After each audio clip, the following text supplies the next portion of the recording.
વૈષ્ણવ, જય જય શ્રી ગોકુલેશ.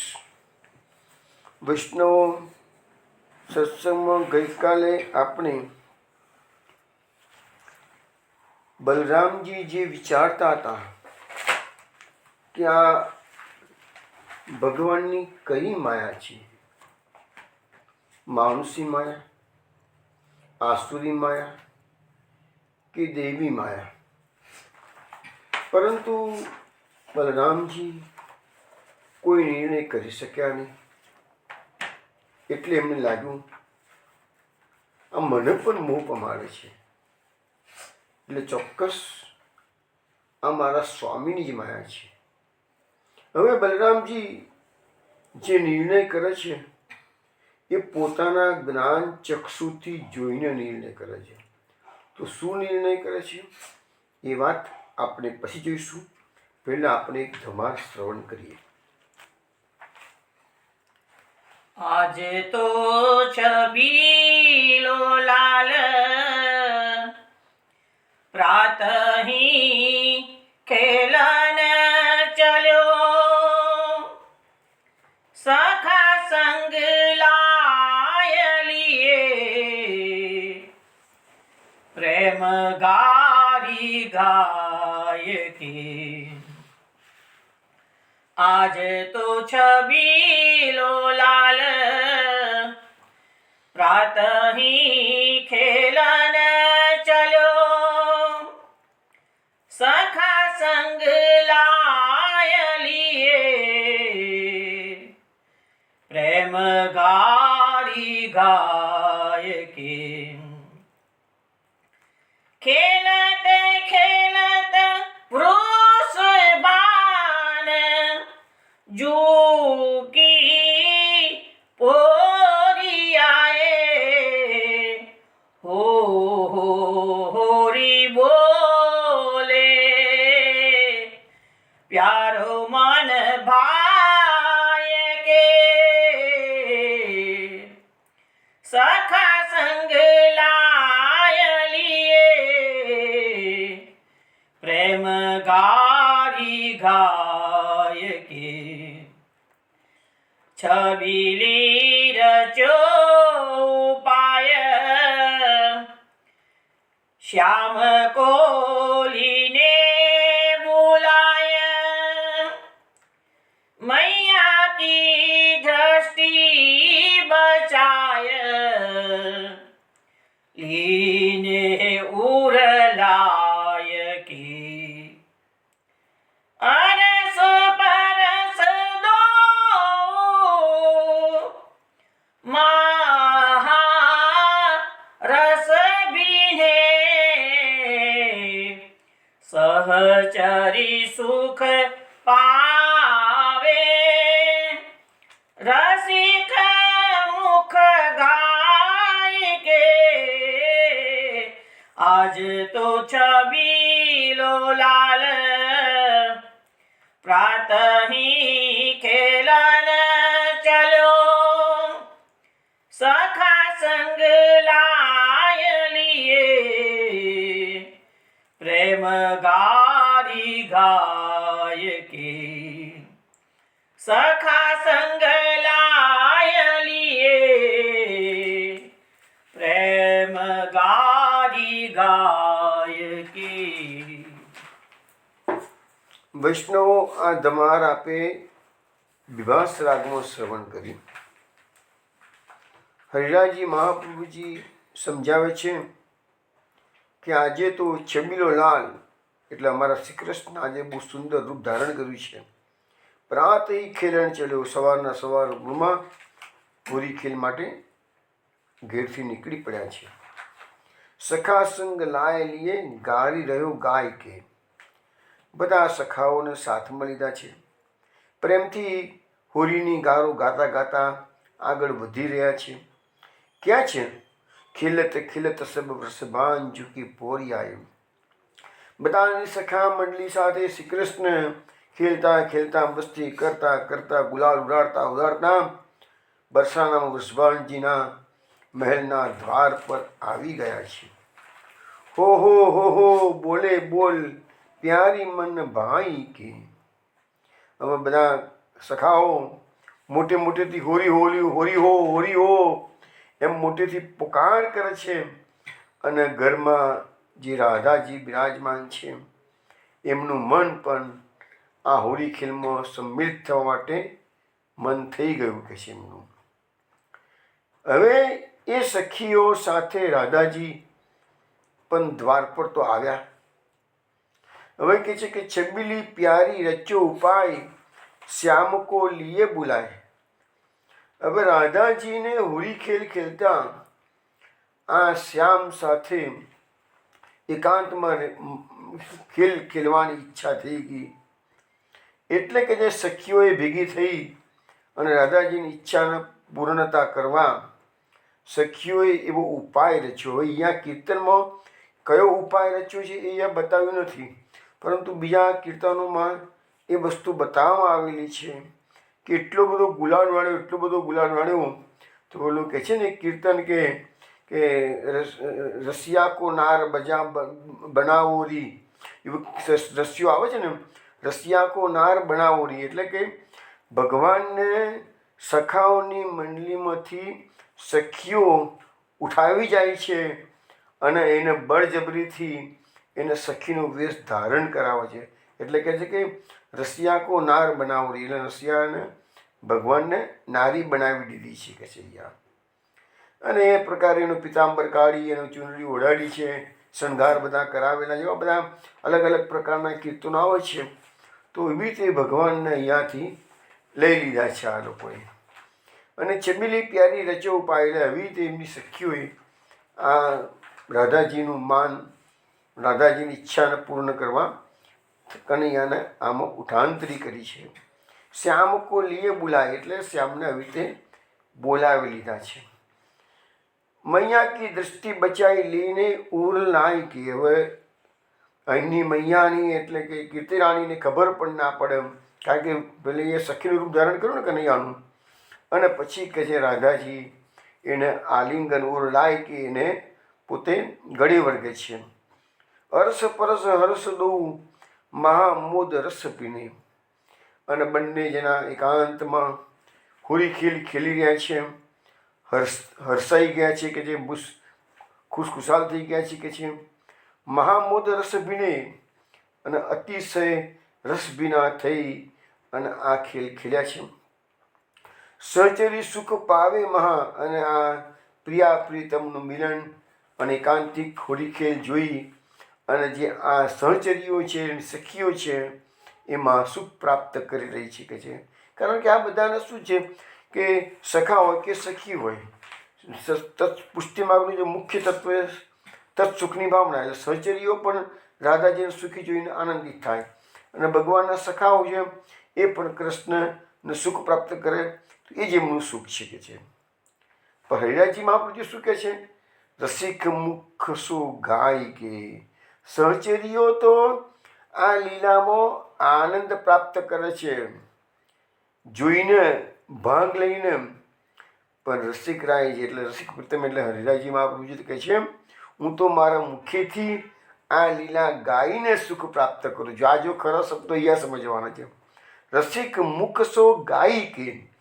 હરિરાજજી મહાપ્રભુજી કહે છે આ લીલાનો આનંદ હું મારા મુખેથી ગાઈને પ્રાપ્ત કરું છું. તો વૈષ્ણવ આ એક ધમાડ આપણે શ્રવણ કરી છે. હવે આપણે 13મા અધ્યાયની લીલામાં પ્રવેશ કરીએ છીએ. ગઈકાલે આપણે જોયું હતું કે બલરામજીને જે આશ્ચર્ય થયું કે આટલું બધું પ્રેમની વૃદ્ધિ ગાયોની વાછરડા પ્રત્યેની અને મોટા ગોપોની, નાના બાળકો પ્રત્યેની અચાનક આટલા વખતમાં વૃદ્ધિ નથી દેખાતી, આજે કેમ? તો આ કઈ માયા છે? ચોક્કસ અમારા સ્વામીની માયા છે, એટલે મને મોહ કરાવે છે. તો બીજી કોઈ માયા હોય, દૈવી, આસુરી કે મનુષ્ય, તો બલરામજી કહે છે મને અસર ના કરી શકે. આ અસર, આ માયા મને મોહ પ્રમાણે છે, એટલે ચોક્કસ આ મારા સ્વામીની માયા છે. હવે આગળ શું કહે છે? ઇચિ સંચિત્ય દાસાર્હો વત્સાન સવયનાશાનપી સર્વાન અચષ્ટ વૈકુંઠમ ચક્ષુષા વયુનેન સહ. બલરામજી આ પ્રકારે વિચાર કર્યો અને પછી પોતાના જ્ઞાન ચક્ષુથી જોયું તો ખ્યાલ આવ્યો કે અરે આ તો બધા વાછરડા અને આ ગ્વાલ બાલો સર્વ કઈ તો ભગવાનના સ્વરૂપો છે. આગળ પાછળ બધી કૃષ્ણ કૃષ્ણ ને કૃષ્ણના જ દર્શન થાય છે. સ્વામીને દર્શન થયા હતા, આગે કૃષ્ણ પાછી કૃષ્ણ ઈત કૃષ્ણ ઉત્કૃષ્ણ. હવે એ અનુભૂતિ બલરામજીને અવધ થઈ રહી છે. મહાપ્રભુજી સુબોધનીજીમાં શું કહે છે કે આ દાસારહ શબ્દ જે વાપર્યો છે ને એ બલરામજી માટે વપરાયો છે. હવે બલરામજીએ જ્ઞાનમય ચક્ષુથી જોયું એટલે એમને જ્ઞાન થયું. હવે દરેકે દરેક વખતે કંઈ રોજે રોજ એ જ્ઞાન ચક્ષુથી જોવા ના જાય. આ ચર્મચક્ષુ તો બધાના હોય જ, તો ચર્મચક્ષુથી જ બધી લીલાના દર્શન કરતા હોય. પણ જ્યારે આવું કોઈ વિશિષ્ટ બનાવ બને તાણે એ ઊંડા ઉતરે કે શું છે જોવા તો દે, એટલે એમને ખ્યાલ આવી ગયો કે ઓહો આ તો બધા વૈકુંઠ ભગવાનના જ આ બધા સ્વરૂપો છે. હવે બીજું આશ્ચર્ય થયું. આ એક આશ્ચર્ય તો એમનું મટ્યું કે ભાઈ આવો પ્રેમ કેમ વધ્યો, તો ભાઈ આ બધા સ્વરૂપો છે એ શ્રી કૃષ્ણના છે. પણ આવું શા માટે? પાછું એ ક્વેશ્ચન તો ઊભો રહ્યો ને. હવે એના માટે બીજો શ્લોક છે. નહીં તે સુરેશા ઋષ્યોર્ણ વૈતે ત્વમેવ ભાસિસ વિલાસરેપી સંપૃતત્વમ નિગમાત કથમ વદિત્યુક્તેન વ્રતમ પ્રભુના બલોવેતમ.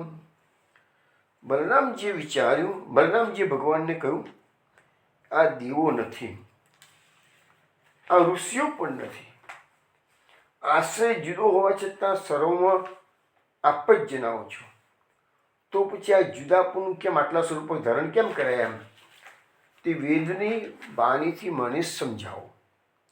બલરામજી આમ કહ્યું એટલે ભગવાને માંડીને બલરામજીને બધી વાત કરી દીધી. મહાપ્રભુજી સુબોધનીયમાં શું સમજાવે છે? મહાપ્રભુજી કહે છે કે બલરામજી ભગવાનને એમ કહે છે કે આ જે બધા ગોપાલો છે, ગોવાળિયાના છોકરાઓ છે, એ તો સ્વર્ગના દેવો જ ગોપાલ બનીને આવ્યા. એને આપણે પેલા કુંભનદાસના એક કીર્તનમાં જોયું હતું ને કે જે ગોપાલ તે સબદેવ, એ વસ્તુ આપણે કુંભનદાસજીના દાલ લીલાના કીર્તનમાં જોયું હતું. આ બધા ગોવાળિયા કોઈ સામાન્ય નથી.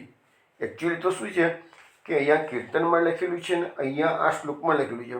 પણ સ્કંદ પુરાણમાં એવો ઉલ્લેખ છે કે જેટલા ગોવાળિયા કે વ્રજવાસીઓ છે એ બધા ભગવાનના નિત્ય લીલા પરિકરના જીવો છે. પણ છતાં અહીંયા ઋષિઓની દેવોની વાત છે એટલે આપણે એ વસ્તુને માનીએ છીએ.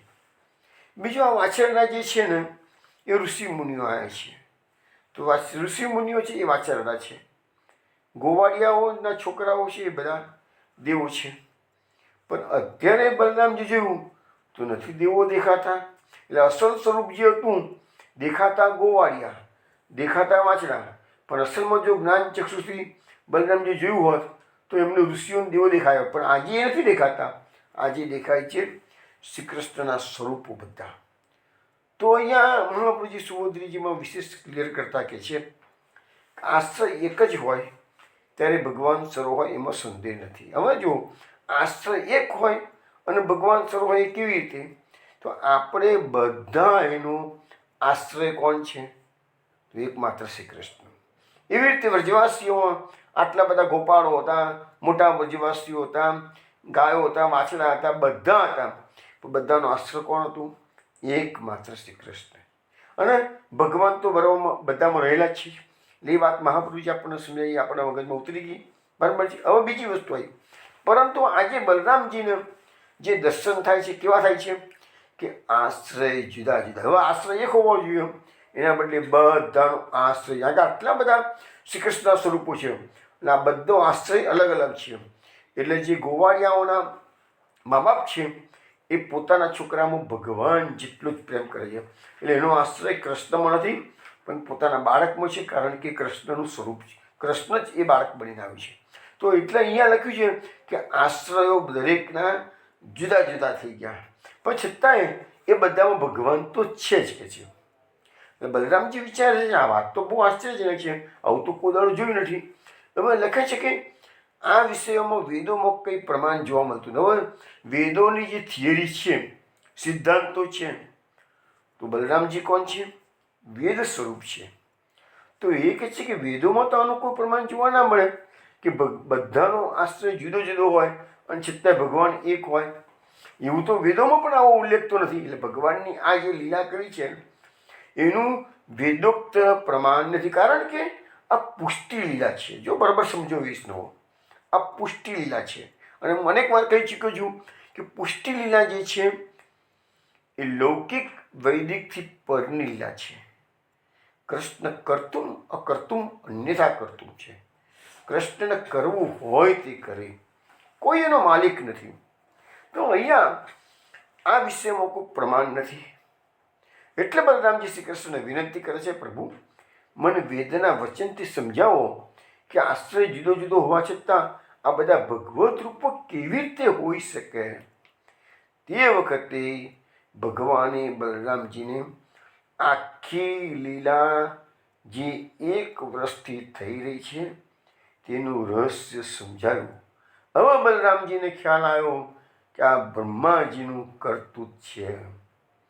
હવે એ બ્રહ્માજીનું કરતૂત છે અને ભગવાનની લીલા એકદમ ન્યારી છે. એટલે બલરામજી શું વિચારે છે એ એક પદની અંદર સુંદર ગાન થયેલું છે. લીલા કહત ન આવે હરી કી, લીલા કહત ન આવે, લીલા કહત ન આવે હરી કી, લીલા कहत न आवे. कोटि ब्रह्मांड छनहि में नासे, छनहि में उपजावे हरि की, लीला कहत न आवे. बालक बच्छ ब्रह्म हरि ले गयो, ताको गर्व नवावे. ऐसो पुरुषार्थ सुनी जसुमती, खीजती फिरी समुझावे हरि की, लीला कहत न आवे. शिव सनकादि अंत नहीं पावे, भक्त वत्सल कहवावे.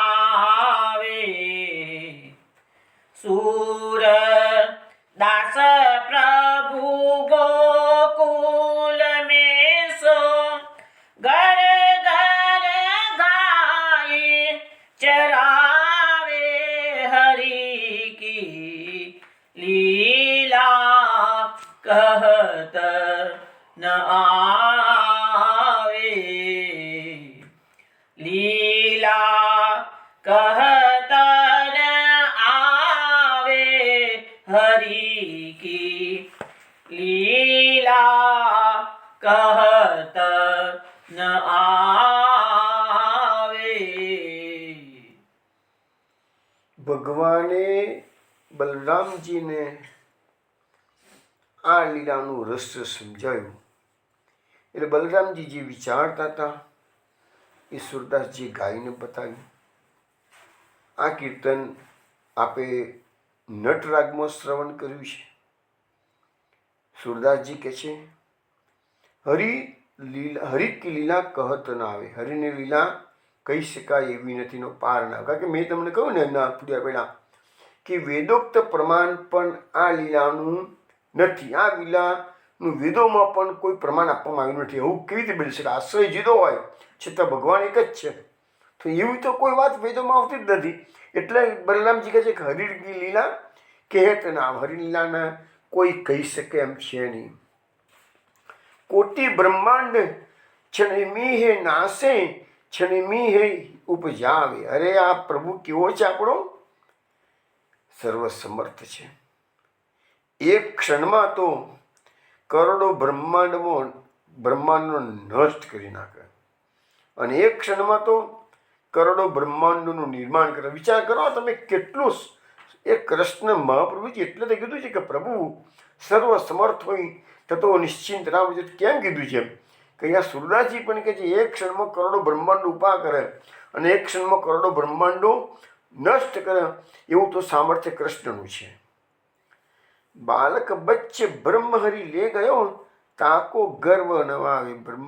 હવે કહે છે બલરામજી વિચારે છે કે આ બ્રહ્માજી ભલે કે છે બાળકોના બચ્ચાને લઈ ગયા છે કે છે, પણ હવે એને કે છે એનો ગર્વ પણ ભગવાને ઉતાર્યું છે કે હવે એને આવશે એટલે એની ખેર નથી. જોશે હવે શું થશે.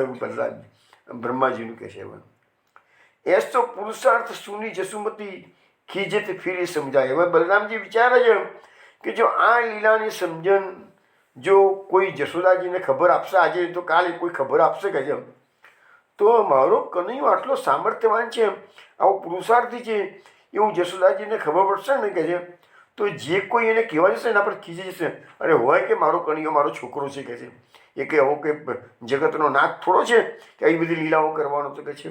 એટલે જશોદાજી તો એના પર ખીજાઈ જ જશે કે છે જો કોઈ એને જશોદાજીને કહેવા જાય તો કે છે. પણ પછી કે જશોદાજીને જો આ 2-4-5 જણા કહેવાના નીકળ્યા તો સમજી લો વાત તો સાચી લાગે છે.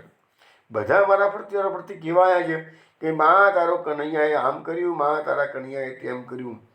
ચોક્કસ અમારો કનૈયો તો આટલા બધા રાક્ષસોને મારે છે, તો આ ચોક્કસ અઘાસુરને માર્યો હશે અને આ બધી લીલાઓ કરી છે. સાચી વાત લાગે છે કે પછી જશોદાજી પોતાની જાતને સમજાવશે એવું સુરદાસજી બલરામજીના માધ્યમથી કહે છે. શિવ સંકાદિક અંત નહીં પાવે, ભક્ત વચ્ચલ કહેવાવે. આ ભગવાનની જે લીલા છે એને કહી શકાય કોઈ નથી, અને એની લીલાનો શિવજી કે સનકાદિક ઋષિ મુનિઓ એનો અંત પામી શકે તેમ નથી. અને આ પ્રભુ આપણો કેવો છે? ભક્ત વત્સલ છે, ભક્તોના આધીન છે, ભક્તોના કાર્યો કરનારો છે, ભક્ત મનોરથ પૂરક છે. એટલે યા શબ્દ આપણે ભક્ત વત્સલ. સુરદાસ પ્રભુ ગોકુલ મેં સો ઘર ઘર ગાય ચરાવે. હવે અહીંયા પાછું બલરામજીને ખ્યાલ આવી ગયો છે. એટલે સુરદાસજી કહે છે આજે અમારા પ્રભુ કેવા છે? ઘેર ઘેરની બધા વ્રજવાસીઓની ગાયો મારો કૃષ્ણ ચરાવે. રોજ તો એમના ગોવાળિયા ચરાવવા આવે છે, રોજ તો એમના ઘરના ગોવાળિયા બાળકો છે એમના વાછરાને કે ગાયોને ચરાવે છે. પણ આજે અમારો પ્રભુ 1 વર્ષથી ઘેર ગોકુલના ઘેર ગોકુલ એટલે અહીંયા વ્રજ શબ્દ વાપરવાનો, કારણ કે આ લીલા તો એકચ્યુઅલી સુરદાસજીને ભલે ગોકુલમાં દેખાઈ હોય, પણ આ લીલા તો ખરેખર વ્રજની મીન્સ કે વંદરાવનની લીલા છે ને. એટલે ઘેર ઘેરથી કનૈયો, કારણ કે બધા જે ગોવાળિયા વાછડા ચરાવે છે 1 વર્ષથી એ તો કનૈયો ચરાવે છે. ભલે ગોવાળાનું રૂપ એનું છે, પણ હકીકતમાં તો બધા કૃષ્ણ કૃષ્ણ કૃષ્ણ છે. એટલે કે છે સો ઘર ઘર ગાય ચરાવેલી, ઘેર ઘેરના ગાયો ના વાછડા આ કૃષ્ણ ચરાવી રહ્યા છે. એવી અમારા પ્રભુની લીલા ન્યારી છે, કોઈનાથી કહી શકાય એવી નથી. હવે બલરામજી પાસે તો બધું સ્પષ્ટ થઈ ગયું, ભગવાનની લીલા છે. પણ હવે આપણે જોઈએ કે બ્રહ્માજી હવે સમય 1 વર્ષનો સમય પૂરો થવાની તૈયારી છે. બ્રહ્માજી તો લઈને જતા રહ્યા છે. હવે તમને ખબર હશે કાળેની જે ગણતરી છે એ ઘણી વખત સત્સંગમાં મેં સમજાવેલું છે કે બ્રહ્મલોકનો જે કાળ છે અને પૃથ્વીલોકનો કાળ છે એમાં ઘણો મોટો ફરક પડી જાય છે. હવે ભાગવતમાં શું લખે છે? બ્રહ્માજીને શું થાય છે જોઈએ છે કે તાવત એત્ય આત્મભૂ આત્મમાનિનમ તૃપ્તિ અનેયસામ પૂર્વત અબ્દમ ક્રીડંતમ દદ્રશે સકલમ હરિમ. એટલે કે છે કે એટલામાં પોતાની ગણતરી પ્રમાણેનો સમય, ત્રુટિનો સમય પૂરો થતાં બ્રહ્માજી પાછા જોવા માટે આવે છે. 1 વર્ષ પહેલાં ભગવાન વાછરડા અને ગ્વાલ બાળો સાથે જેમ કીડા કરતા હતા તેમ જ બ્રહ્માજીએ આવીને જોયું તો એવા કીડા કર્યા. હવે બ્રહ્માજીને પેલા ગોપ બાળકો અને વાછરડા લઈ અને બ્રહ્મલોકમાં જઈને મૂકી આવ્યા છે. ત્યાંથી પાછું જોવા માટે આવે છે. આ શ્લોકમાં લખ્યું છે એક ત્રુટિ જેટલો સમય નીકળી ગયો. મહારાજજી સુબોધની જેમ સમજાવે છે કે એક ત્રુટિ એટલે કોને કહેવાય? આપણે આંગળીનો ટચકો ફોડીએ એને એક ત્રુટિ કહેવાય કે છે. તો એટલો સમય બ્રહ્માજીને જાય. બ્રહ્માજી પણ ગમે તેમ તો એ બહુ સિદ્ધિઓના માલિક છે. બધા ભગવાનની પાસે એ નાના છે, પરંતુ પૃથ્વી પર તો બધા દેવોના પણ દેવ છે. તો પૃથ્વી પર તો હંમેશા 14 બ્રહ્માંડમાં તો બ્રહ્માંડના માલિક અધિપતિ જ બ્રહ્માજી છે. એટલે તો અસુરો બધા બ્રહ્માજીની ઉપાસના કરીને વરદાન પ્રાપ્ત કરે છે ને. આપણે જોયું છે ને બધું, હિરણ્યકશિપુ વગેરે. તો એ બ્રહ્માજી પાછા અહીંયા આવ્યા જોવા માટે. હવે અહીંયા ભાગવતમાં તો લખ્યું છે, શું જોયું છે એ લખે છે, બતાવે છે. પરંતુ સુરદાસના એક પદમાં એવો ઉલ્લેખ છે કે બ્રહ્માજીના મનમાં થયું, હવે હું વ્રજની હાલત મેં કેટલી ખરાબ કરી જોઉં કે છે. હવે કનૈયો એ ગોવાળિયાઓ વિના અને વાછરાઓ વિના કનૈયો શું કરતો હશે? હવે એ ઘેરે જશે, જ્યારે સાંજના સમય જશે ને ત્યારે તો આખું ગોકુળ દુઃખના દરિયામાં ડૂબી ગયું હશે. ઘેર ઘેર રોક રકડ મચી ગઈ હશે. અમારા છોકરા ક્યાં ગયા, અમારા વાછડા ક્યાં ગયા, અમારા છોકરા ક્યાં ગયા? એટલે બધા ભેગા થઈ અને કનૈયાનો ઉધડો લેશે અને કનૈયો જવાબ આપી જ નહીં શકે કે છે મેં એવી કે છે કામ કર્યું છે કે છે કે કનૈયાની આજે કહે છે કે ગોકુળવાસીઓ એને બરાબરના લડશે કે છે. આ જોતો ખરું બધા રોક રકડ કેવી ચાલે છે, કનૈયાની શું દશા છે. એમ કરીને બ્રહ્માજી બેટા આવ્યા અહીંયા. ભગવાન તો બાપનો બાપ છે. ગીતામાં 11મો અધ્યાય જે છે ને વિશ્વરૂપ દર્શનમાં એમાં બધું બતાવેલું છે. ભગવાન કોઈનાથી ગોજી ચાલ્યા નથી. કોઈ ભગવાનની આગળ એ બધું બતાવશે. બહુ સરસ વાતો મહાપ્રભુજી શું લખે છે એમાં કે આ બ્રહ્માજી માટે શબ્દ વાપરો છે આત્મભૂ. આત્મભૂ એટલે સ્વયં ઉત્પન્ન થયેલા. હવે જો એ સ્વયં ઉત્પન્ન થયેલા છે એટલે આજે એને ભગવાનનો અપરાધ કર્યો છે તો પણ એ બ્રહ્માજીનો નાશ થતો નથી. બાકી અધરવાઇઝ જો એમને કોઈ પણ વ્યક્તિ હોત તો ભગવાનનો અપરાધ કરે તો તરત જ એનો નાશ થઈ જાય. એવું મહાપ્રભુજી સુબોધનીજીમાં લખે છે કે છે. હવે અહીંયા બ્રહ્માજી ત્યાં ગયા, પાછા આવ્યા. એટલામાં લગભગ 1 વર્ષનો સમય થઈ જતો હતો. કારણ કે આપણા ત્યાં ભાગવતમાં અનેક એક્ઝામ્પલ એવા છે. કારણ કે રેવત રાજા રેવતીને લઈને અને બ્રહ્મલોકમાં ગયા છે મારી છોકરી માટે કયું મૃત્યુ સારું એ બતાવવા માટે. અને ત્યાં આગળ 2-5 મિનિટ પેલું જે તો આગળ જલસો ચાલતો હતો, નાચગાનનો નૃત્ય ચાલતું હતું અપ્સરાનું, એટલી વાર લાગી છે 2-5 મિનિટની. એટલામાં તો બ્રહ્માજી કહે છે, રાજન પૃથ્વી ઉપર તો તમે અહીંયા 5 મિનિટ રોકાયા ત્યાં સુધીમાં પૃથ્વી પર તો યુગોના યુગો નીકળી ગયા છે કે છે. અત્યારે તમારું રાજ પણ રહ્યું નથી અને તમે જે મૂર્તિઓનું લિસ્ટ લઈને આવ્યા છો એવા કોઈ મૂર્તિઓ પણ અત્યારે પૃથ્વી પર નથી. બધા કાળની ગર્તામાં સમાઈ ગયા છે. પણ તમે અત્યારે પૃથ્વી પર જાઓ. અત્યારે 28મો દ્વાપર ચાલે છે અને દ્વારકા નગરીમાં શ્રી કૃષ્ણના મોટાભાઈ બલરામજી છે એને તમે રેવતી પરણાવી દો. હવે આવો જ પ્રસંગ પાછું મુચકુંદ રાજામાં આવે છે. મુચકુંદ રાજા દેવો અને દાનવોની લડાઈમાં એને મદદ કરવા ગયા છે. યુદ્ધ પૂરું થઈ ગયું, દેવો જીતી ગયા. મુચકુંદ રાજા ને પછી ઇન્દ્ર કહે છે કે રાજન તમે અમને બહુ મદદ કરી, સારી વાત છે કે જેમ, પણ અત્યારે તો તમે પૃથ્વી પર જશો તો તમારું રાજપાટ રહ્યું નથી. યુગોના યુગો બદલાઈ ગયા. તમારું કુટુંબ કબીલો કશું અત્યારે તગાડી તમને જોવા નહીં મળે કે છે. તો અમે તમને માગોય વરદાન આપીએ કે છે પણ અમે ખાલી તમને મુક્તિ નહીં આપી શકીએ. તમે જે માગશો આપી શકે છે. એટલે મુચકુંદ રાજા કહે છે હું થાકી ગયો છું એટલે મને ગાઢ નિદ્રાનું વરદાન આપો. અને પછી એ વરદાન આવે છે અને આપણે જાણીએ છીએ કાલે અવનને બાળીને ભસ્મ કર્યું, એ બધી વાતો આવે છે. પણ થોડોક સમય યુદ્ધ કર્યું એમાં તો યા યુગોના યુગો નીકળી ગયા. એવું જ આવે છે ખટવાંગ રાજાનું આવે છે, એવું જ આવે છે દુર્વાસાનું પેલું જે બતાવે છે ને દુર્વાસાને અમૃત રાજા સાથે જે પ્રોબ્લેમ ઊભો થયો હતો. દુર્વાસા શંકર ભગવાન પાસે જાય, બ્રહ્મા પાસે જાય, વૈકુંઠમાં બધા જાય, છેલ્લે ગોલોકધામ જાય, બધે ફરતા ગયા છે. સુદર્શન ચક્ર પાસે પડ્યું છે અને પાછા છેલ્લે અમરીશની માફી માગવા આવે છે. ત્યાં સુધીમાં 1 વર્ષ નીકળી ગયું છે. હવે દુર્વાસાની ગતિ બધી જ હતી ને, તો પણ દુર્વાસાને પાછા આવતા 1 વર્ષ નહીં, એટલે એ ફટાફટ જ બધી ગયા છે, કારણ કે સુદર્શન ચક્ર પાસે પડ્યું હતું. તો આ જે કાળની ગણતરી છે આ પૃથ્વી પર, એટલે આપણે જે 80 વર્ષ કે 90 વર્ષ કે 100 વર્ષ જીવીને જીએ ઉપર, તો આપણને એમ લાગે 100 વર્ષ જીવે કેટલું બધું જીવે છે. પણ આ દેવોની સામે તો એ મચ્છર છે. તમને ખબર છે કે સ્વર્ગની અંદર આપણા જે 360 વર્ષ પૂરા થાય ત્યારે સ્વર્ગની અંદર 1 વર્ષ પૂરું થાય છે. સ્વર્ગના દેવોનું વર્ષ 1 વર્ષ એટલે આપણા 360 વર્ષ. આટલું મોટો ડિફરન્સ આપણને પડે છે.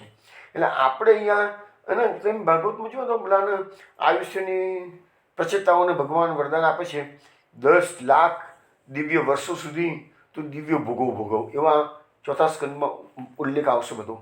એટલે તમને ખ્યાલ આવે કે આ મનુષ્યનું જે આયુષ્ય છે ને એ તો મચ્છર જેવું ક્ષણિક જ છે. આપણે એને લાગે આટલું બધું જીવી ગયા, આટલું બધું કામ કરી ગયા, કશું નહીં. એટલે જ આપણા શાસ્ત્રો આપણને સમજાવે છે કે આ જે ક્ષણિક જીવન આપણને મળ્યું છે એ કહે છે ને યજુબન અંજલિકો પાણી સમય ગયે પછી થઈ. આપણને જે મહાનુભાવો બધા કહી ગયા છે એ એમને એમ કહે છે.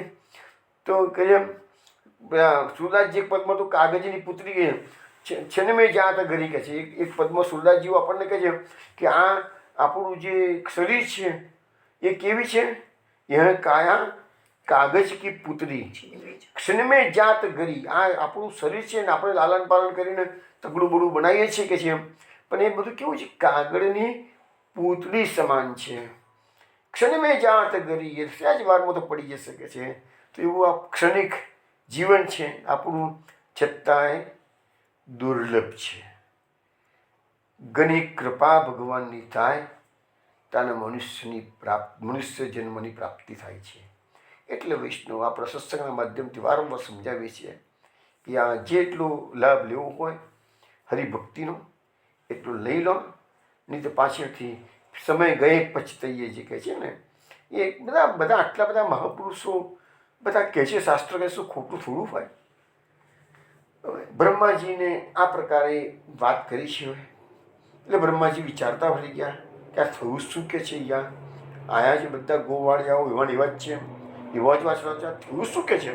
એટલે બ્રહ્માજી કહે છે યાવંતો ગોકુલે બાલા સવત્સાહ સર્વ એવ હિ માયામય શયાના મે નાદ્યાપી પુનરુત્થિતા ઇતેત્ર કુત્રત્યા મન માયા મોહિતેતરે તાવંત એવ તત્રાબ્દમ ક્રીડંતો વિષ્ણુના સમમ.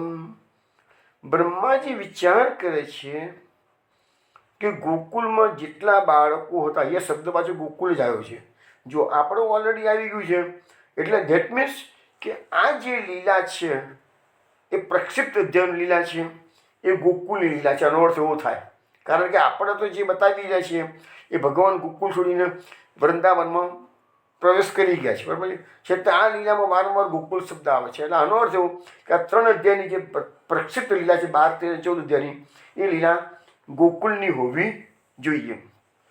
તો ગોકુલમાં જેટલા બાળકો હતા, સર્વ વાછરડાઓ હતા, બ્રહ્માજી કહે છે એ તો બધા કહે છે હું બ્રહ્મલોકમાં મારી માયામય સૃષ્ટિમાં મૂકી આવ્યો છું કે છે, અને એ તો બધા અત્યારે ઊંઘી ગયા છે, મોહનિદ્રામાં બધા પડેલા છે કે છે, હજુ સુધી તો ઉઠ્યા પણ નથી કે છે. તો આ નવા વાછડા, નવા ગોવાળિયા આ દેખાય છે એ કોણ? મારી માયાથી મોહ પામેલા તો ત્યાં ગાડી છે કે છે, જુદા છે કે છે. તો પછી આ ભગવાન સાથે ક્રીડા કરી રહ્યા છે એ બધા છે કોણ? હવે જો બ્રહ્માજીને મોહ ઉત્પન્ન થયો એટલે હવે ક્વેશ્ચન બ્રહ્માજી પર આવ્યો છે કે બ્રહ્માજીને નિર્ણય કરવાનો છે. અત્યાર સુધી બલરામજી વિચાર કરતા હતા, ભગવાને બલરામજીનું સોલ્યુશન આપી દીધું. હવે બ્રહ્માજીના મનમાં ગડમથલ થયા કરે, હવે આ છે શું કે છે. હવે જો તમે વૈષ્ણવ આપણે ભાગવત લઈને બેઠા છીએ ને, તો વિચારજો આવી જ મૂંઝવણ કોને થઈ હતી? અક્રૂરજીને થઈ હતી. યાદ આવે છે? યાદ કરો સ્થળમાં. કે અક્રૂરજી જ્યારે કૃષ્ણ અને બલરામને લઈને ગોકુલથી મથુરા જાય છે, રસ્તામાં જમુનાજીમાં એ સ્નાન કરવા સંધ્યા વંદન કરવા માટે ઊભા રહે છે. કૃષ્ણ અને બલરામ રથમાં મૂક્યા છે, જળમાં પ્રવેશ કરે છે. ત્યાં જોયું જળમાં પણ બલરામ અને શ્રી કૃષ્ણ છે. હવે અહીંયા અક્રૂરજી પણ દીઘામાં પડી ગયા છે. હું તો રથમાં બેસાડીને આવ્યો છું બંને બાળકોને, તો જળમાં કે થઈ ગયા એટલા હું એટલે પાછા ડૂબકી મારતા મારતા ડૂબકી ઊંચી કરી અને રસ્તા પર જ રથ ઉભો હતો કિનારા પર, એ રથમાં નજર કરે છે. તો રથમાં તો કૃષ્ણ અને બલરામ જેવા હતા ને એવા બિરાજમાન છે. તો કહે છે મારે મનનો ભ્રમ લાગે છે. કહે છે ના ના ના, કૃષ્ણ અને બલરામ તો રથમાં જ છે, એ જળમાં નથી. કહે છે અક્રૂરજી ફેરતી ડૂબકી મારે છે, અને ફેરતી ડૂબકી મારે છે તે વખતે કૃષ્ણ અને બલરામ અક્રૂરજીને જે અસલ સ્વરૂપ જે છે, શેષનાગનું સ્વરૂપ છે, એટલે ભગવાન શેષનાગ પોઢેલા છે, લક્ષ્મીજી એની ચરણ સેવા કરે છે, એ અસલ જે લીલા છે એના દર્શન અક્રૂરજીને થાય છે. એટલે અક્રૂરજીના મનમાં જે થોડો ઘણો પણ શોક હતો, આ કુમળા બાળકોને હું કંસ પાસે લઈ જાઉં છું તો કંસ મારી નાખશે, એ મનમાં શંકા કુશંકાઓ થયા કરતી હતી. ભગવાને એનું નિરાકરણ કરાવી દીધું અને ત્યાં જ અક્રૂરજીએ સુંદર સ્તુતિ કરી છે શ્રી કૃષ્ણની. એ વખતે આપણે જોઈશું. પણ અક્રૂરજીને પણ મોહ થયો હતો. અક્રૂરજી તો મહાપ્રભુજી અક્રૂરજીનો જ્યારે જ્યારે ઉલ્લેખ કર્યો ત્રિવિધ નામાવલીમાં, ત્યારે અક્રૂરજી માટે ભક્ત શબ્દનો પ્રયોગ કર્યો છે. અક્રૂરાદિ ભક્ત મનોત્પુર કાય નમઃ, અક્રૂરાદિ ભક્ત સન્માન હેત્વે નમઃ. આવા એવરી ટાઈમ મહાપ્રભુજીએ અક્રૂરજી માટે ભક્ત શબ્દનો પ્રયોગ કર્યો છે ત્રિવિધ નામાવલીમાં. તો અક્રૂરજીને પણ એ દ્વિગા થઈ હતી, એવી દ્વિગા અત્યારે બલરામજીને થઈ રહી છે કે આ મારે આ સાચા કે હું લઈ ગયો છું એ સાચા છે. બ્રહ્માજીને પણ થઈ શકે છે. એટલે ભગવાન સાથે કીડા કરતા ગ્વાલ બાળો અને સુબોધની જેમ મહાપ્રભુજી કહે છે કે બ્રહ્માજી વિચારો પડી ગયા. ગોકુળમાં પાછા જેટલા બાળકો હતા, વાછડ હતા, એટલા જ તગાડે માયામય લોકમાં મેં રાખેલા જેમ સૂતેલા છે કે છે. એટલે શબ્દ વાપરો છે અહીંયા કે મન માયા મોહિતે તરી, મારી માયાથી મોહ પામેલા આ તદ્દન જુદા છે કે છે. એટલે બંનેમાં ફરક છે. પણ એને હજુ બ્રહ્માજીને એનો ઉકેલ મળતો નથી. બ્રહ્માજી દીઘામાં પડી ગયા. જે બાળકોનો હું લઈ ગયો તે ભગવાનની માયાથી તે સમય બનાવેલા એ સાચા હતા કે આ સાચા હતા? હવે આ બાળકો સાચા છે કે આ ભગવાનની માયાથી બનાવેલા એ સાચા છે? એ વિચાર કરવા બેઠા બ્રહ્માજી, પણ કોઈ નિર્ણય કરી શક્યા નથી. આગળ શું કહે છે? એવમ એતે સુરિચિરમ જ્ઞાત્મા સર્વાત્મનાત્મપું સત્યાકે કતરે નેતિ જ્ઞાતુમ નિષ્ઠે કથંચન.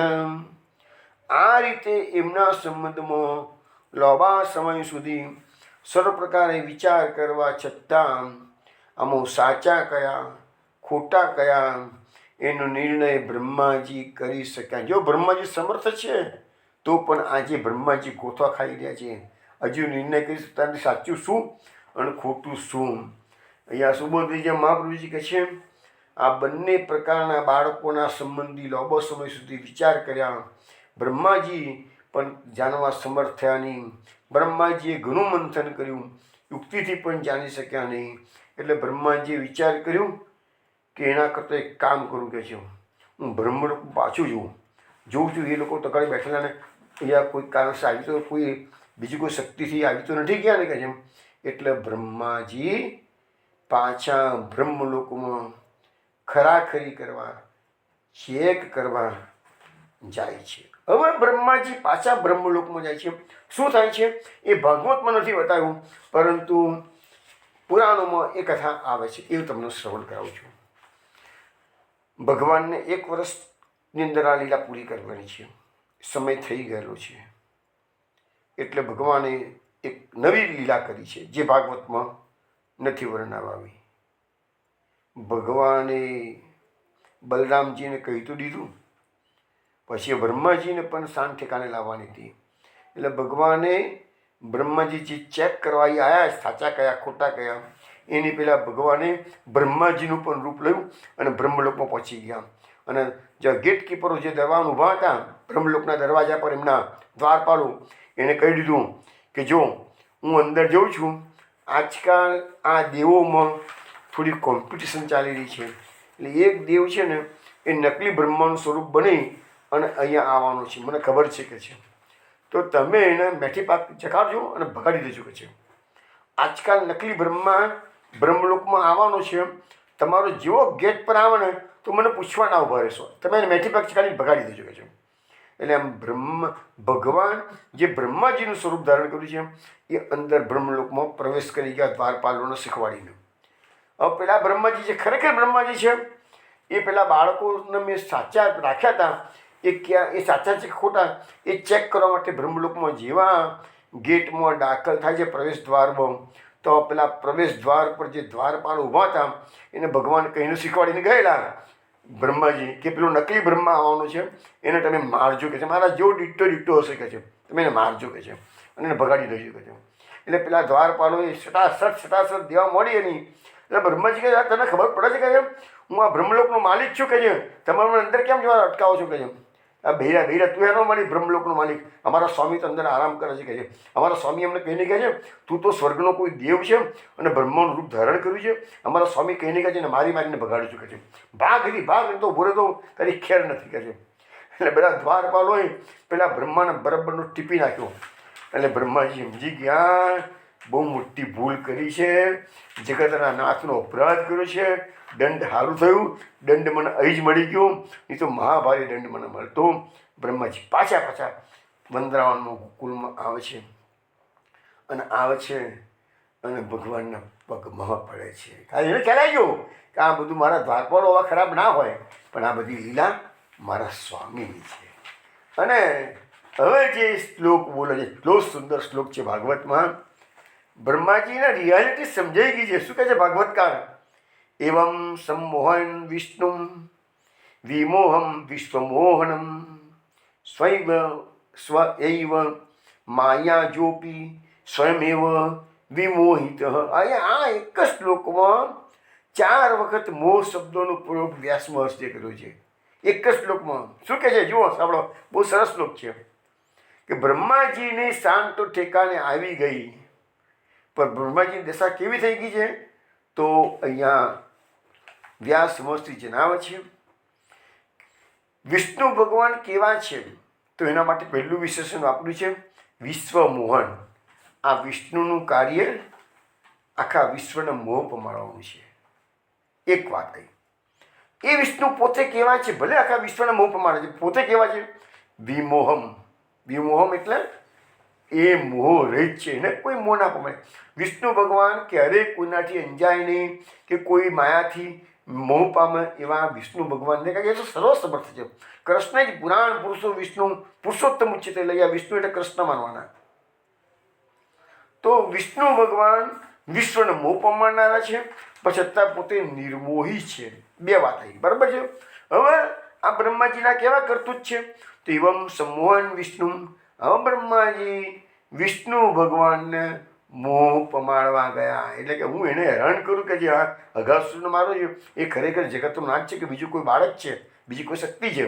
એટલે એ વિષ્ણુને મોહ પમાડવા, એવમ સંમોહન વિષ્ણુ એટલે વિષ્ણુને મોહ પમાડવા ગયા, પણ પોતે એમાં ફસાયા. કેમ? સ્વયં એવ માયા જોપી સ્વયં એવ વિમોહિત. અને એ જે વિષ્ણુને મોહ પમાડવા ગયા એ બ્રહ્માજી પોતે જ મોહ પામી ગયા. જો આવું ભાગવતમાં આ લખ્યું છે કે આખા વિશ્વના મોહ પમાડનાર જે વિષ્ણુ છે એ તો નિર્મોહી છે. એવા નિર્મોહી વિષ્ણુને બ્રહ્માજી મોહ પમાડવા ગયા તો એ પોતે જ એની જાળમાં ફસાઈને મોહ પામી ગયા. અને મોહ શબ્દોનો 4 વખત પ્રયોગ કર્યો છે. હવે અહીંયા મહાપ્રભુજીએ જે પુરુષોત્તમ સહસ્રનામ નામ પ્રકટ કર્યા છે એમાં એક નામ છે બ્રહ્મ મોહ પ્રવર્ધન. એટલે બ્રહ્મ મોહ પ્રવર્ધન શબ્દ કેમ મૂક્યો મહાપ્રભુજીએ? કે આ બ્રહ્માજીનો મોહ અત્યારે વધી ગયો કે સાચું શું ખોટું શું એ બ્રહ્માજી નિર્ણય કરી શકતા નથી. એટલે એને કૃષ્ણની પરીક્ષા કરવા માટે બધું કર્યું તો કરવું, પણ એ પોતે જ મોહ જાળમાં ફસાઈ ગયા છે. એટલે બ્રહ્મ મોહ પ્રવર્ધન, બ્રહ્માજીનો મોહ હતો એ વધી ગયો ઓલરેડી કહે છે.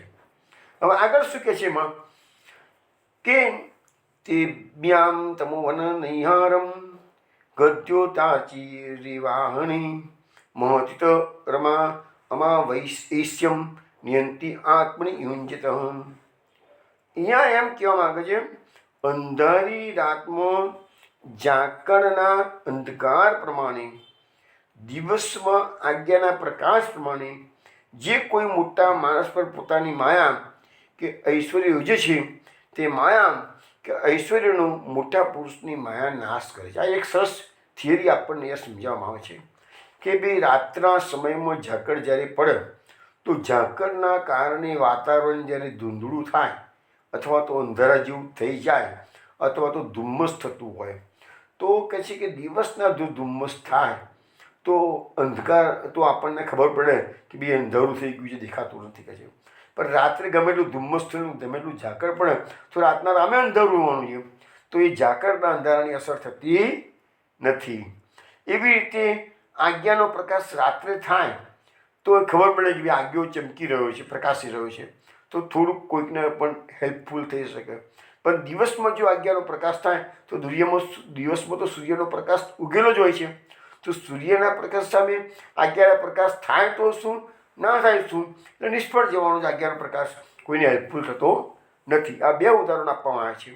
તો એવી રીતે કહે છે કોઈ વ્યક્તિ પાસે થોડીક સિદ્ધિઓ આવી ગયેલી હોય અને મોટા માણસ પર પોતાની માયાનો પ્રયોજવા જાય તો કહે છે મોટા માણસની જે માયા છે કે જે ઐશ્વર્ય છે એની જે માયા એ નાના વ્યક્તિની માયાનો નાશ કરી દે. એટલે અહીંયા બ્રહ્માની માયા અને વિષ્ણુની માયા આ બેનો ટકરાવ આવ્યો.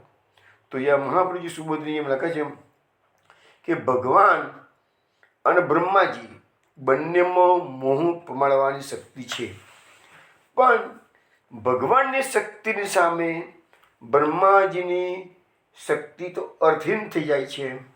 અને ભગવાનની માયાની સરખામણીમાં બ્રહ્માજીની માયાની કોઈ હિસાબ જ નથી. એટલે એને માયા સંકેલી જ પડે, છૂટકો જ નહીં. કારણ કે એ તો બ્રહ્માજી ભલે મોટા હોય, આ બ્રહ્માંડમાં મોટા. એક જગ્યાએ એવું પણ બતાવેલું છે કે ભગવાન જ્યારે બ્રહ્માજી ભગવાનને જોવા માટે આવ્યા છે તે વખતે ભગવાને બ્રહ્માજીને એવા દર્શન કરાયા છે કે એમની નાભી કમળમાંથી બ્રહ્માઓ ઉત્પન્ન થાય છે. આ તો ચતુર્મુખી બ્રહ્મા છે, પણ દ્વાદશમુખી બ્રહ્મા, ષટમુખી બ્રહ્મા, દસમુખી બ્રહ્મા, દ્વાદશમુખી બ્રહ્મા, 16મુખી બ્રહ્મા, એવા બ્રહ્માઓ નીકળતા ગયા. ભગવાન બ્રહ્માજીને બતાવે છે તું તો બેટા મારામાંથી ઉત્પન્ન થયો છું, તો મારો પુત્ર છું અને તું મને પરીક્ષા કરવા આવ્યો છે કે જો મારી પાસે તો બ્રહ્માઓની લાઈન લાગી શકે છે. એવું કોઈક જગ્યાએ પદ હોય કે કોઈ લીલામાં કોઈ જગ્યાએ વાંચ્યું હતું. તો ભગવાનની આગળ બ્રહ્માજીનો હિસાબ શું, કશો નહીં. હવે તમે વિચાર કરો શ્રીમદ ભાગવતના આ 10મ સ્કંદની અંદર આવી રીતે જે માયાની વાતો, અત્યારે આપણે માયાની વાતો ચાલી રહી છે, તો આવી રીતે ભગવાન સ્વયં પૂર્ણ પુરુષોત્તમનો અવતાર છે, છતાં પણ એવા પણ કેટલાક તત્વો છે કે જે ભગવાનની સામે પોતાની માયાનો પ્રયોગ કરે છે. એમાંનું તમને એક એક્ઝામ્પલ હું આપું ને તો સાલ્વ રાજા છે. જ્યારે ભગવાન શ્રી કૃષ્ણે રૂક્ષ્મણીનું હરણ કર્યું છે, પેલો શિશુપાલ દેખતો રહી ગયો અને શિશુપાલની યાદમાં તો જરાસંઘ, સાલ્વ, દંતવક્ર અને વિરુદ્ધ મોટા મોટા રાજાઓ, એ જમાનાના ધુરંધર રાજાઓ આવેલા હતા અને ભગવાને એકલા હાથે એ બધા રાજાઓને પરાસ્ત કર્યા છે અને રૂક્ષ્મણીને લઈને ઉપડી ગયા છે. તે વખતે સાલ્વને ઘણું મોટું અપમાન લાગ્યું છે. સાલ્વે એ વખતે પ્રતિજ્ઞા કરેલી કે આ પૃથ્વીને હું યાદવ વ્યોની કરીશ કે છે, એવી પ્રતિજ્ઞા કરેલી. હવે શ્રી કૃષ્ણની સામે જજુમવા માટેની પ્રતિજ્ઞા કરે. એમ તો પેલો રૂકમી હતો, એ રૂકમી પર પ્રતિજ્ઞા કરીને બેઠો હતો કે હું વાસુદેવને હરાઈને મારી બહેનનું અપહરણ કરી ગયા છે, હું મારી બહેનને પાછી લઈને આવીશ કે છે, અને જ્યાં સુધી મારી બહેનને ના લાવી શકું ત્યાં સુધી નગરમાં પ્રવેશ નહીં કરું. તો પછી છેવટે એ રૂક્ષ્મણીનું હરણ તો શ્રી કૃષ્ણ કરી ગયા, ક્યાં કોઈને જોર ચાલવાનું હતું ભગવાનની શક્તિ સામે. તો એને પછી એ રૂક્મીએ પ્રતિજ્ઞા સાચી કરવા માટે પાછા પોતાના નગરમાં વિદર્ભ દેશમાં આવ્યો નહીં, અને એને ભોજકટ નામની બીજી નગરી વસાવી અને ત્યાં એને સ્થાયી મુકામ કર્યું છે. ભોજકટ લખ્યું છે ભાગવતમાં છે બધું. એવી રીતે આ સાલ્વ રાજાએ પ્રતિજ્ઞા કરી હતી કે હું શ્રી કૃષ્ણને એટલે આ પૃથ્વીને યાદવ વિહોણી કરીશ, બધા યાદવોને માર નાખીશ. અરે એ કઈ રમત છે કઈ? અને શ્રી કૃષ્ણની સામે તો હવે એના માટે શક્તિ લાવવાની ક્યાંથી? એટલે એને શંકરની ઉપાસના કરી. ભાગવતમાં લખ્યું છે કે આખા દિવસમાં એ સાલ્વ રાજા એક જ વાર મુઠ્ઠી રાખોડી ફાંકીને શંકરની આરાધના કરતો હતો. હવે શંકર ભગવાન જાણે છે કે આ શ્રી કૃષ્ણને મારવા માટેનો પ્રયત્ન કરી રહ્યો છે. શંકર ભગવાન જાણે છે કે શ્રી કૃષ્ણને મારવાની તો કોઈનામાં શક્તિ જ નથી, પણ હવે છતાંય પેલો આટલી બધી તપસ્યા કરે છે. 1 વર્ષના અંતે શંકર ભગવાન એના પર પ્રસન્ન થાય છે. એને પૂછ્યું, બોલ તને શું જોઈએ છે? તાને કહે છે, મને એવું વિમાન આપો કે જે વિમાનથી કોઈ અસુરો હોય કે મનુષ્યો હોય, ગંધર્વો હોય, દેવો હોય, નાગ રાક્ષસો કોઈને તોડી શકે નહીં, અને એવું મને એક વિમાન આપો. એટલે શંકર ભગવાને મૈદાનોને આજ્ઞા કરી કે ભાઈ એ માગે છે પ્રમાણે વિમાન તો બની આપ. તો એને ભાગવતમાં લખ્યું છે કે સૌભ નામનું વિમાન એને બની આપ્યું.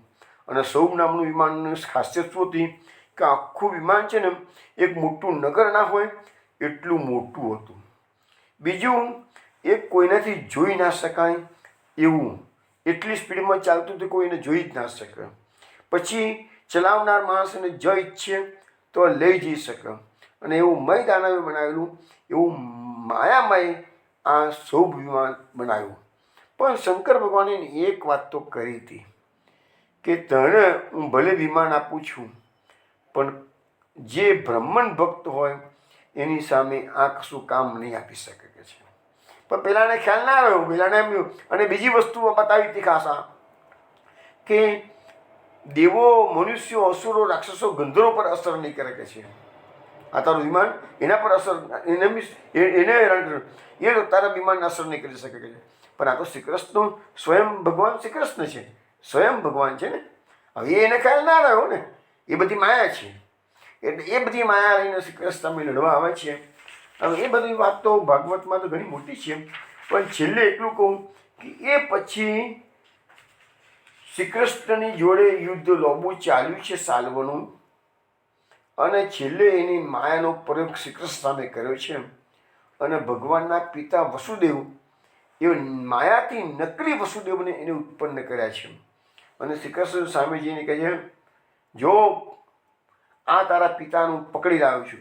ભગવાન વિચારે છે, બલરામજીને હું દ્વારકાની સુરક્ષા સોંપીને અહીંયા યુદ્ધના મેદાનમાં આવ્યો છું, તો બલરામજી પાસે તો બસ આટલું સામર્થ્ય છે, તો બલરામજી પાસેથી મારા પિતાને કેવી રીતે લાવી શકે કે છે આ સાલ્વ?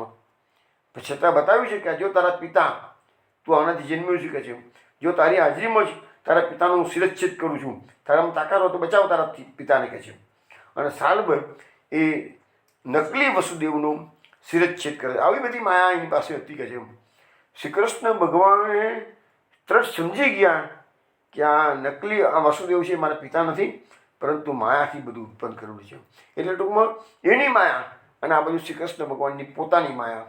અને છેવટે અહીંયા કીધેલું છે કે નાનાની માયા અને મોટાની માયા ટકરાય તો મોટાની માયા નાનાની માયાનો નાશ કરે.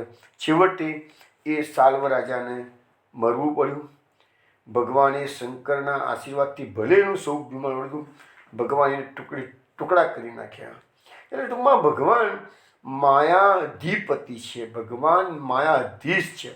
માયા ભગવાનના અધીન છે. ભલે એ બધા અસુરોની માયા થોડી ઘણી હોય, પણ ભગવાનની સામે ન ચાલે. સામાન્ય માણસોની સામે કે દેવોની સામે એ માયા કામ કરી શકે છે. આવો એક બીજો પ્રસંગ પણ ભાગવતમાં છે કે જ્યારે પૌંડ્રક કે જે મિથ્યા વાસુદેવનું રૂપ ધારણ. એને કીધું એવું એ જમાનામાં પૌંડ્રક છે ને કરુષ દેશનો રાજા હતો, અને એને એવું ડિક્લેર કર્યું કે સાચો વાસુદેવ તો હું છું, અને દ્વારકાનો જે વાસુદેવ છે ને એ તો નકલી વાસુદેવ છે કે છે, સાચો વાસુદેવ તો હું છું કે છે. એટલે પૌંડ્રકને મિથ્યા વાસુદેવ બધા કહેતા હતા. તો પૌંડ્રકે બી ચતુર્ભુજ રૂપ ધારણ કર્યું, સુદર્શન ચક્ર ધાર્યું, બધું નકલી નકલી નકલી. અને એને પોતાનું દૂત મોકલ્યું દ્વારકામાં, જાઓ કે છે કૃષ્ણને ખબર કરો કે તમે તમારું કે વાસુદેવ કેવડાવવાનું બંધ કરો, ખરો વાસુદેવ તો હું છું કે છે, નહીં તો તમે યુદ્ધ માટે તૈયાર રહો કે છે. ભગવાને દૂતને કેવડાવ્યું કે જ્યાં તારા સ્વામીને કહી દેજે હું યુદ્ધ માટે આવી રહ્યો છું કે છે. એટલે શ્રી કૃષ્ણનું અને પૌંડ્રકનું યુદ્ધ થાય છે. એ વખતે પૌંડ્રકની મદદમાં કાશીનો રાજા આવે છે. ભગવાન પૌંડ્રકને પણ મારે છે, કાશીના રાજાને પણ મારે છે. પણ એ કાશીના રાજાનો જે છોકરો છે એનું નામ છે સુદક્ષિણ. એ સુદક્ષિણને જ્યારે ખબર પડી ગઈ કે મારા પિતાને તો આ કૃષ્ણએ મારી નાખ્યા છે, સુદક્ષિણ એનો બદલો લેવા માટે શંકર ભગવાનની આરાધના કરે છે. શંકર ભગવાન પસંદ થાય છે. સુદક્ષિણે કહે છે માગ તે આપું. તાણે એને કીધું કે મને કે છે કે શ્રી કૃષ્ણને મારવા માટેનો અગ્નિ જોઈએ છે કે છે. એટલે કે સારું કે છે તું બ્રાહ્મણોનું મળી અને અભિચાર વિધિથી દક્ષિણાગ્નિ ઉત્પન્ન કરવાની આરાધના કર. પણ શંકર ભગવાન પાછા એને કહે છે સુદક્ષિણને કે આ અગ્નિ તું એવા લોકોની સામે પ્રયોગ કરી શકીશ કે જે બ્રાહ્મણ ભક્ત ના હોય. શ્રી કૃષ્ણ ભગવાન તો બ્રાહ્મણ ભક્ત છે, શંકર ભગવાન પણ બહુ હોશિયાર છે. એને પણ વાક છતાં એટલી સરસ વાપરી કાઢે છે કે પેલાને ખબર પડતી નથી. બ્રાહ્મણ ભક્ત ના હોય એની સામે જ આ તારો અગ્નિ કામ કરી શકશે. એને ખ્યાલ ના રહ્યો, અને આમ માને કે મને શંકર ભગવાન આશીર્વાદ મળી ગયા છે. અને એને બ્રાહ્મણો બેસી અને વિચાર વિધિ જે સમજાવી હતી એ પ્રકારે યજ્ઞકુંડ પ્રકટ કર્યું છે, અને યજ્ઞમાંથી એ અગ્નિ પ્રગટ થયો છે. અગ્નિને એને આજ્ઞા આપી છે જાઓ કે જે દ્વારકા નગરીનો નાશ કરો અને કૃષ્ણને બાળી નાખો કે છે. અગ્નિ ગયો દ્વારકા નગરીની અંદર, પણ શંકર ભગવાને કીધું કે બ્રાહ્મણ ભક્ત પર અસર નહીં કરે. નગરી બળવા મળી, ભગવાનને ખબર પડી એટલે ભગવાને તરત સુદર્શન ચક્ર છોડ્યું. સુદર્શન ચક્રએ આ જે અભિચાર વિધિથી અગ્નિ પ્રગટ થયેલું એને પાછો બગાડ્યો છે, અને એ અગ્નિ પાછો કાશીમાં આવી ગયો.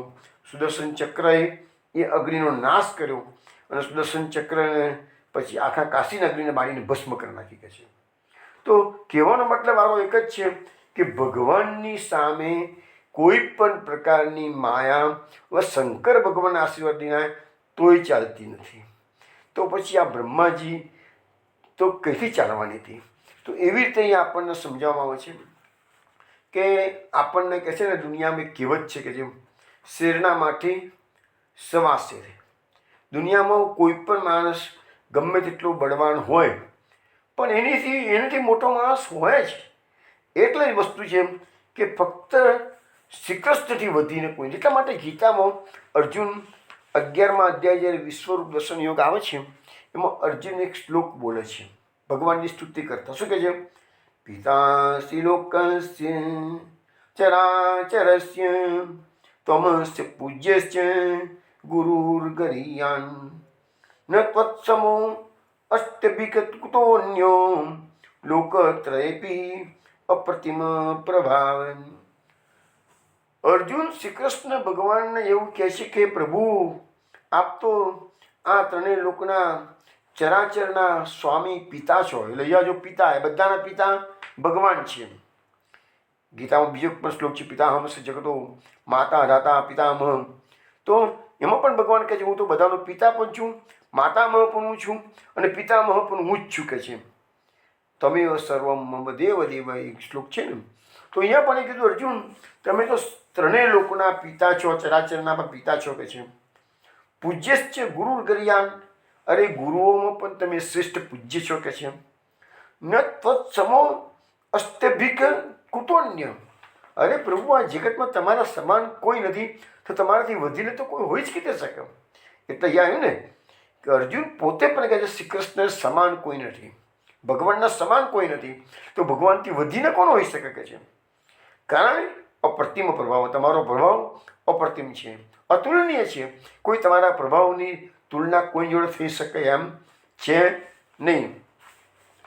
એટલે અહીંયા બ્રહ્માજી પછી આ મોહ પામી ગયેલા છે અને બ્રહ્માજી સમજી ગયા કે મેં આ માયાનો પ્રયોગ કરવા ગયો તો મારી માયામાં હાથના, જેને કહે છે ગુજરાતીમાં હાથના કર્યા હૈયે વાગે. પોતાના જ જાળમાં બ્રહ્માજી પોતે, મને આ વસ્તુ બ્રહ્માજીની થિયરી જેવું નહીં, આપણા બધાને એપ્લિકેબલ છે. જ્યારે માણસને કોઈકને ખોટું કરવા માટે પ્રયત્ન કરતો હોય છે ત્યારે એ પહેલાંનું તો ખોટું નથી થતું, પણ બલકે એ વ્યક્તિનું પોતાનું જ ખોટું થતું હોય છે. આ બધા શાસ્ત્રો આપણને સિદ્ધાંતો સમજાવે છે કે તમે મનની અંદર એક શુભ સંકલ્પ કરશો તો એનું ફળ પણ ઘણું સારું મળશે, અને તમે જો મનની અંદર એક દુષ્ટ સંકલ્પ કરશો તો એનું પણ ફળ ભોગવવાનું ત્યારે રહેશે. અનાયાસે પણ છોકરા રમતા રમતા ગાર્ડનમાં કેરીનો ગોટલો નાખી દીધો અને ઊગી નીકળ્યો તો સમય જતાં એમાંથી આબો ફૂટી નીકળશે અને આબો તમને સુંદર સુંદર કેરીઓ પ્રદાન કરી શકે છે. પરંતુ એ જ રીતે રમતા રમતા છોકરાઓ એક નાનકડો અગ્નિનો તણખો ત્યાં ઘાસની બાજુમાં ઘાસની ગંજી હોય એમાં નાખી આવ્યા તો એનું મોટું વિકરાળ સ્વરૂપ પણ ભરી શકે છે. એટલે એક નાનકડો વિચાર સારો કે ખરાબ એ પણ ઘણું મોટું સ્વરૂપ પકડે છે. તો બ્રહ્માજીને આ બધી જો મગજમારી ના પડ્યા હોત તો આજે બ્રહ્માજીને શરમાવાનું થયું છે. બ્રહ્માજીને માફી માગવી પડશે, ભગવાનનો ઠપકો સાંભળવો પડશે. એ બધી પરિસ્થિતિ બ્રહ્માજીને થાત નહીં, પણ બ્રહ્માજી જ હાથના કર્યા હૈયે વાગેલા છે. પોતે જ પોતાની જાળમાં એ ભગવાનને ફસાવા ગયા છે, પરીક્ષા કરવા ગયા છે, પોતે જ પોતાની જાળમાં ફસાયા છે. એવું ઇન્દ્રનું છે. ઇન્દ્ર પણ ભગવાનને હેરાન કરવા ગયો છે અને આપણે જાણીએ છીએ એ લીલા બધી હજુ આવશે ભાગવતમાં. આપણે જાણીએ છીએ છેલ્લે ઇન્દ્રને પણ માફી માગવી પડે છે. હવે અહીંયા શું આવે છે કે બ્રહ્માજી પાછા પેલા બ્રહ્મલોકમાં ગયા પણ દ્વારપાળોએ પ્રવેશવા ના દીધા એટલે બ્રહ્માજીએ વિચાર કર્યો કે અમારા સ્વામીની મેં ભૂલ કરી છે એટલે માફી માગી હું. એટલે હવે જે બ્રહ્માજી પાછા પૃથ્વી પર આવ્યા અને એને હવે અત્યાર સુધી પહેલી વખત આવ્યા ત્યારે એને ખાલી ભગવાનની જોડે ગોવાળિયા અને વાછડા દેખાયા હતા, પણ અત્યારે ભગવાને એને સાચા સ્વરૂપના દર્શન કરાવી દીધા કે આ બધા ગોવાળિયા કોણ છે, આ બધા વાછડા કોણ છે, અને એ સ્વરૂપના દર્શન જે કેવા થયા છે બ્રહ્માજીને એ વાત આવતીકાલે રાત્રે 8 વાગે આપણે મળીશું ત્યારે કરીશું. ત્યાં સુધી જય શ્રી ગોકુલેશ.